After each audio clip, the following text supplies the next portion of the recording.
one of the things that we're lucky to have at Larian is our art team. They're a very creative bunch, but they're also extremely efficient. Actually, our art team is very small when you compare it to other teams.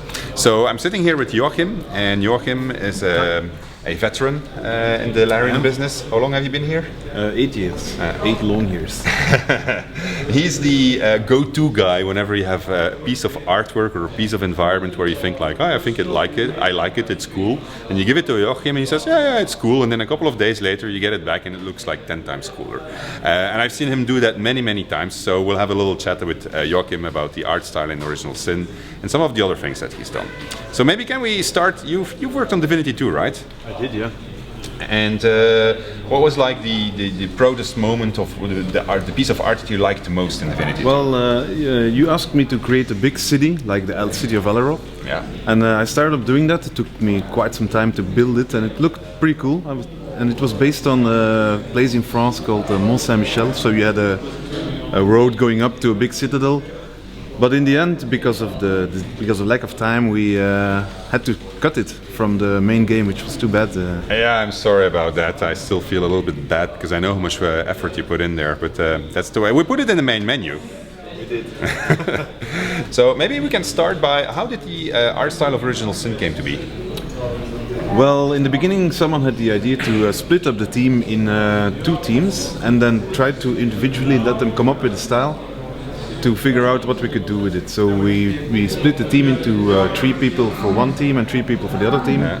And then they let us loose for like a week or 2. And then we ended up with 2 different kind of styles. We just had like the same guidelines, but the style was it's very different. I remember that.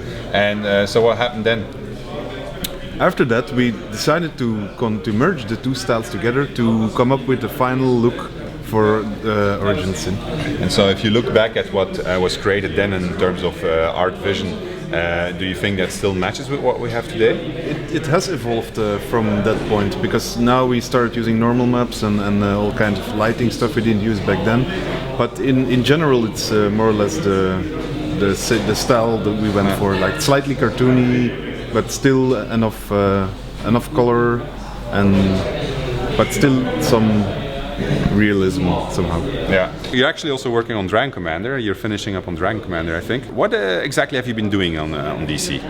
Well, I've been working on the rooms of the ship, the main rooms. So you have the bedrooms and the bar and the personal quarters. So, but in the beginning we all split up the work and we made different rooms and we were happy with them. And after a while we started looking at them and we were thinking this could be improved. So, and that's where I got in and tried to make it look even better than it already looked.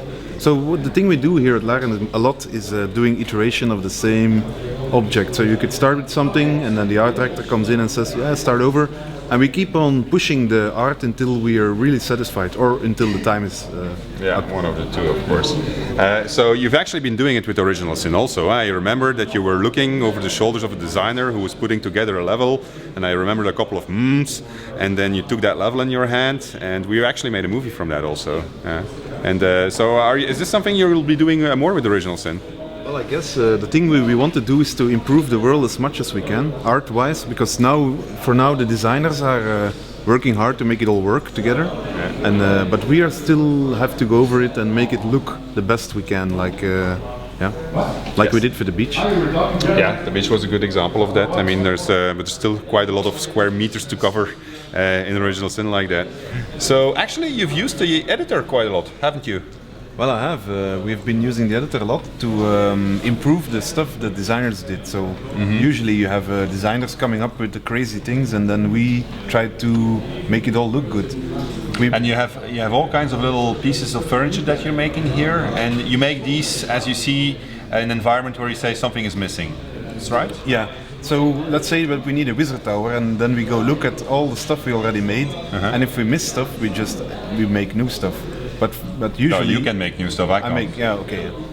I make new stuff. and then I add it into the game until the whole scene looks like it's believable. And then you do the lighting, and you do the fog, and you do the magic, and it all looks neat. So, and all of these objects that you're making, they'll be available to the players in the end. They will. So the players could make their own little scenes and their own wizard towers and whatever they come up with. Yeah. Do you think, compared to other editors that you've seen, is this a hard or an easy to use thing? It is really easy to use to me. And do you think it will be easy for other people also? Once you know what button does what, it's really easy. But it takes some time for the buttons. It's okay. It goes quite. It's pretty logic. You just have you click and you have a move and a rotate and. Yeah. Okay. All right. Well. Okay. Thanks, Joa. That's going to be it for today. We'll be back tomorrow, I'm sure, with another update. And thank you for your support, of course. Okay. Take care. Bye bye.